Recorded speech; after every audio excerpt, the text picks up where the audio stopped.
All right, so we are on to our Monday, Wednesday, Friday workout. So we're gonna be 30 on, 12 off. We're gonna do something a little different. Eventually I will get there where I can really provide layouts of like the formats and stuff and more detailed. But I feel there's no set rule on what transition period should be.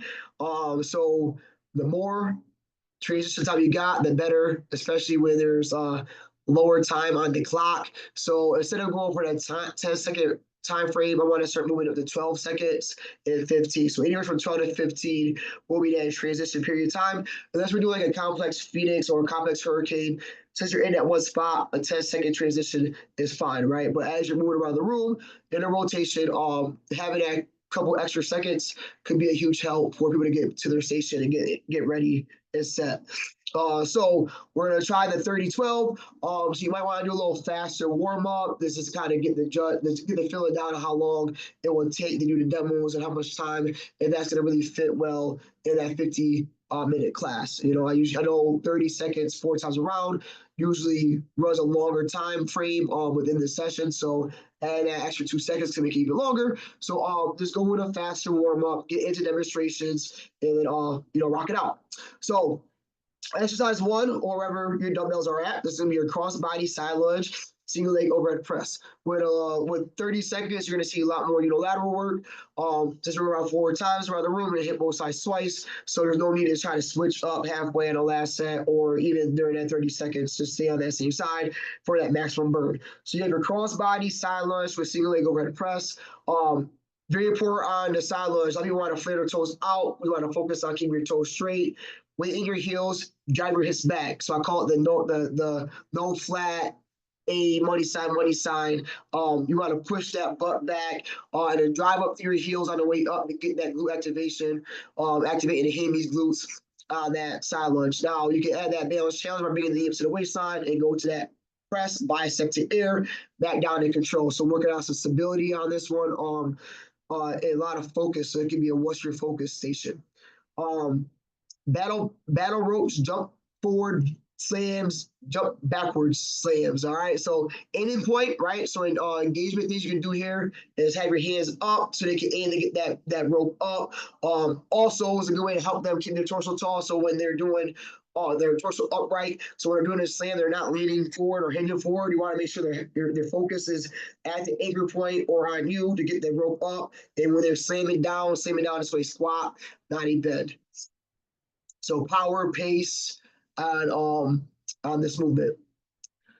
And then you're going to go to your runner lunge, alternating running lunge with a row. So the running lunge, when you see a sprinter taking their mark at the sprint line, the leg is extended behind them. So a runner lunge is an extension of the leg, not a bent knee. So it's not like a reverse lunge. Your knee should be bent. You want to keep your leg extended out. You're going to feel more of a stretch, hammy, soleus has to be more stretched out as you're going into that runner lunge. So keep your shoulders square. As you get that row, you're going to hop and switch. So you can also encourage heavier weight with this one since it is a short range of motion. You're working the lats, right? So you can roll a lot more than you can press whatever. So hit that row, and then you can even challenge pace as you get that hop in between each movement. So make it a little faster within that 30 seconds. Pull-up bar, this week, I wouldn't even put bands, so save yourself on putting the bands on the bar. With the ISO chin-up, you want to help build up relative strength. So even if somebody goes up there for 2-3 seconds, it's better than doing no seconds. And then if they need to, like, you can just keep it a 30-second TRX suspended chin-up, so hold the TRX straps up. You could, and there are members that are probably going to put bands up anyways. But the whole thing is you want to help build up that relative strength. And another coaching cue you can do too is when they start to feel the grip give out or if it's getting too challenging, instead of just dropping down, eccentric, come down slow and control, and then try to pop back up there, hold yourself for as long as you can, coming down slow and control, test that out, because people get in the bands, they can be up there all day, right? So we want to help build up the relative absolute strength of that movement. And then the dumbbell duck walks, you can find different entertainment things on here. You can quack like a duck.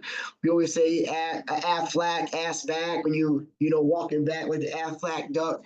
Have some fun with it. If you want to add more hip mobility, you know, go into more like that army crawl, army walk, like dropping your knee down to the ground. So you're hitting more hip mobility work too, and it can intensify that. So holding the dumbbell up, goblet style, on that movement. If the dumbbells aren't there, you can back rack it with a ram. You can back rack it with a Fit Fighter. So just know that too. If you don't have enough dumbbells for that, all right, you can definitely work with other objects in your room. So it doesn't necessarily have to be just a dumbbell. Anything you can substitute there. Sandbags as well. All right, so that's me round one of your 30 seconds on, 10 off.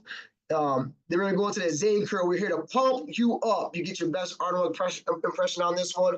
Hold the dumbbell at 90. A coaching cue I always give, like if one of us coaches come around, we should not be able to push your hand down. So when you come down, like we come here and we push your hand down and your elbow goes down, you're not squeezing hard enough. You want to squeeze the heck out that bar, get that blood flow into your bicep, and we come down, we give you some tension. You want to fight us, and make sure your arms not moving. But you still want to lock it at 90, get that blood flow into that bicep.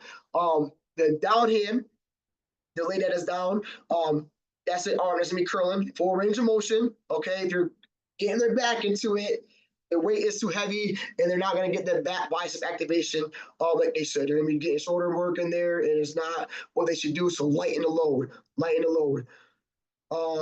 Barrel hooks. If you have the mitts, get the mitts out. You can play some Rocky. All right, Eye of the Tiger. Have some fun with that.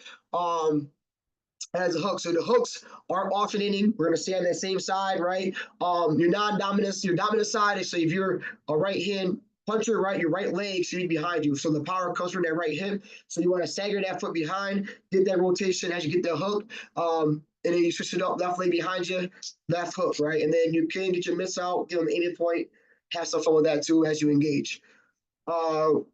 Reverse lunge, chest press. You can do some basketball stuff, Globetrotter songs, right? Front to back, so make sure you pass it to the front of the legs, coming up through, not the back to the front. That's awkward.